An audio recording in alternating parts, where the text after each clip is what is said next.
Bonjour très chers élèves de la classe de 4e et de 3e d'ailleurs.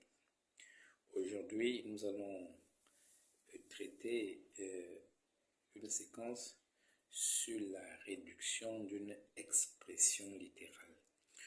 On va vous montrer comment est-ce qu'il faut procéder pour être sûr que vous allez bien réduire une expression littérale. On va commencer par rappeler c'est quoi réduire une expression littérale. C'est l'écrit en peu de termes. Dit comme ça semble n'est pas très clair, mais en fait, quand on dit l'écrit en peu de termes, c'est pour dire que si dans votre expression littérale, il y a des termes qui peuvent se réduire, on doit les réduire jusqu'à obtenir une expression littérale dans laquelle les termes ne sont plus répétibles. C'est ce que ça veut dire. Réduire une expression littérale, c'est l'écrit en peu de termes. Alors, on va commencer un premier exemple avec déjà une expression numérique, c'est-à-dire que nous allons réduire tout simplement les nombres. Rappelez ce que vous avez vu déjà en classe de 5e. Donc, on se propose de réduire le nombre A, tel que vous le voyez. Alors, on a pris soin d'écrire les nombres de signes positifs avec le bic noir et les nombres de signes négatifs, dont les nombres négatifs, avec le bic rouge, pour que ça soit bien visible. Alors, qu'est-ce qu'il faut faire pour réduire tout ça? Premièrement, il faut mettre côte à côte les nombres qui ont le même signe, dont les nombres positifs. Je mets côte à côte les nombres positifs. On dit qu'on est en train de regrouper les nombres positifs. Donc, à la suite de ces nombres positifs, je regroupe aussi les nombres négatifs. Tout ça, c'est sur une même ligne. Une fois que c'est fait, eh bien, réduire les nombres positifs, c'est additionner tous les nombres positifs. Réduire tous les nombres positifs, c'est additionner tous les nombres positifs. Réduire tous les nombres négatifs, c'est aussi additionner tous les nombres négatifs. Sauf que quand on réduit les nombres positifs, on a un nombre positif, donc plus 21, qu'on va seulement écrire 21. Et lorsqu'on réduit les nombres négatifs, on a bel et bien un nombre négatif. C'est pour ça qu'on écrit moins 20. Alors, arrivé à cette étape, on n'a plus qu'à faire à la réduction de deux nombres seulement. Nous voulons réduire seulement deux nombres. Et à ce moment-là, il faut faire très attention pour connaître quel est le signe du résultat. À ce moment, vous regardez les deux nombres sans le signe. On dit encore qu'on les regarde en valeur absolue. Donc, vous regardez 21 sans tenir compte de 2 en plus. Vous regardez moins 20 sans tenir compte de son signe. Vous regardez simplement 21 et 20. Et on voit bien que 21 est plus grand que 20. Donc, le signe de 21 est le signe du résultat. Maintenant, on fait la soustraction. Quand je réduis deux nombres qui n'ont pas le même signe, l'opération, c'est la soustraction et on écrit le signe du plus grand nombre en valeur absolue. Voyons un deuxième exemple où on a pris soin de compliquer un tout petit peu avec la présence des parenthèses. Eh bien, les parenthèses ne doivent pas vous faire peur, chers élèves. Il faut seulement comprendre comment on les enlève. Quel est le principe de suppression des parenthèses? Mais tout de suite, qu'est-ce qu'il faut faire quand vous avez une parenthèse? C'est de regarder quel est le signe qu'il y a avant cette parenthèse. Avant la parenthèse, quel est le signe que j'ai? Quel est le signe que j'ai devant la parenthèse? Si la réponse est moins, comme c'est le cas de notre exemple, dans ce cas, en enlevant la parenthèse, vous changez le signe de chaque nombre qui était dans la parenthèse. Regardez que on avait moins 8 dans la parenthèse. En écrivant maintenant moins 8, on a écrit plus 8 et il n'y a plus de parenthèse. On a mis plus 8 parce qu'on a changé le moins en plus à cause du moins qui se trouve devant cette parenthèse. On a fait comme ça pour tous ceux qui sont dans la parenthèse. Par contre, quand vous regardez la deuxième parenthèse, le signe qui est devant, c'est plus. Mais quand c'est plus, vous enlevez chaque parenthèse avec son signe. Chaque signe garde chaque nombre garde son signe à la sortie des parenthèses. Donc je reprends. prends cette partie. Quand vous voulez supprimer une parenthèse, quand il y a le signe plus, vous ne changez rien du tout. Et quand il y a le signe moins, vous changez tout. Et dès qu'on arrive à ce niveau, on fait exactement ce qu'on a fait pour le premier exemple et on retrouve un résultat assez simple qui est 2. Voyons maintenant dans le deuxième cas la réduction d'une expression littérale. C'est-à-dire qu'on va réduire cette fois-ci, on va trouver dans notre écriture des lettres, une ou plusieurs lettres. Regardons déjà notre A. On a pris soin d'écrire les noms qui ont exactement la même. On va dire les termes de même lettre. J'ai 3A, j'ai plus 2A. 3A et 2A sont les termes qui ont la même lettre. On les appelle encore les termes de même nature.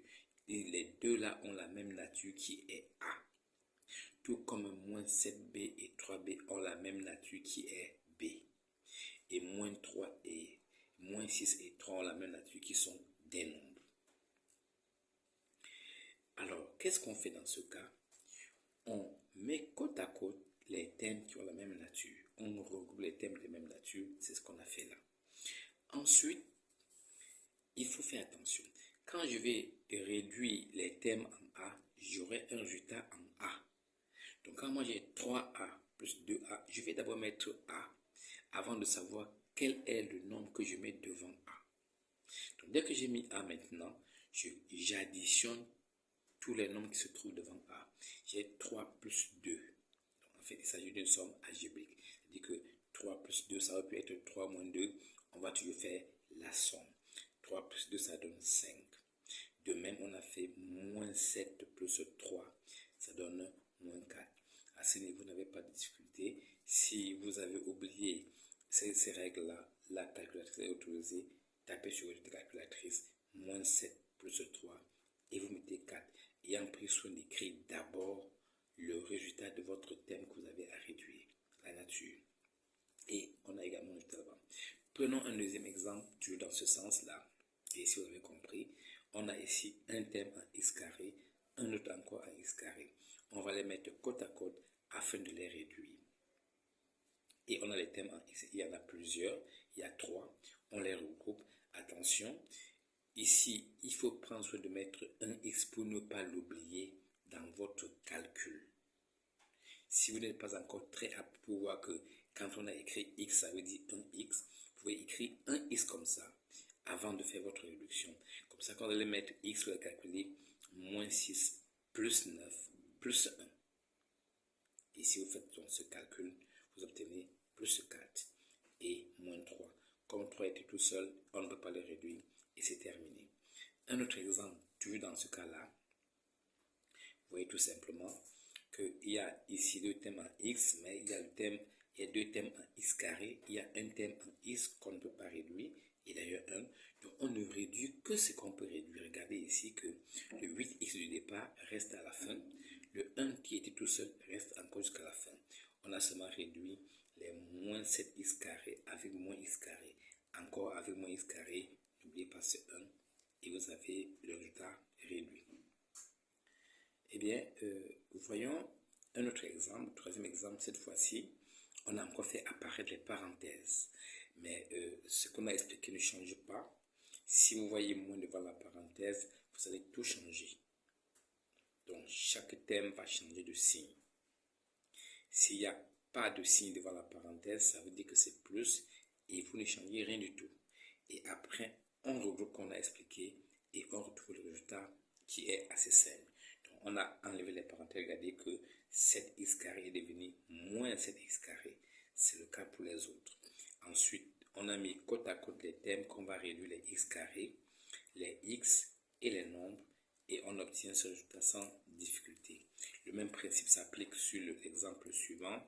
Je vais toujours enlever les parenthèses en appliquant la règle de suppression des parenthèses. Ensuite, je vais regrouper les thèmes qui se ressemblent, les thèmes de même nature. Ici, on a les x carrés qui vont se regrouper, on a les x qui vont se regrouper et on a des nombres qui vont se regrouper.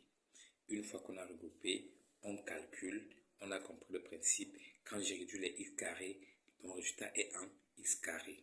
Quand je réduis les x, mon résultat est en x. Et quand je réduis les nombres, j'ai aussi un nombre à la fin. Et le principe continue avec le prochain exemple, l'exemple C. C'est le même principe. On enlève les parenthèses, on regroupe les termes qu'on peut réduire, on les réduit. Et prenons un dernier exemple, l'exemple D. Le principe ne change pas. On enlève les parenthèses, ensuite on réduit. Alors remarquez ici que vous avez 7x carré moins 7x carré. On a dit quand on réduit x carré, on met x carré. D'accord. Mais 7 moins 7 égale 0, vous écrivez 0. Pour un début, vous pouvez mettre 0, il n'y a aucun problème. Quand vous serez plus apte, vous pourrez ne pas l'écrire et donner directement le résultat. Il en est de même pour 3 moins 3. Donc finalement, on a 0x carré moins 6x plus 0. Mais 0 fois n'importe quoi donne toujours 0. Donc 0 fois x carré, ça fait 0. 0 plus 0, ça fait toujours 0. Si vous ajoutez 0, le nombre ne change pas. Donc le résultat final, c'est finalement moins 6x. Voilà, chers élèves du 4e et du 3e, comment on procède pour réduire. Si vous faites ça, vous allez être capable de bien réduire vos expressions littérales. Et lorsqu'on va voir développer et réduire, vous ne serez pas embêté, vous n'aurez pas de difficulté à bien traiter ce genre d'exercice. Merci pour votre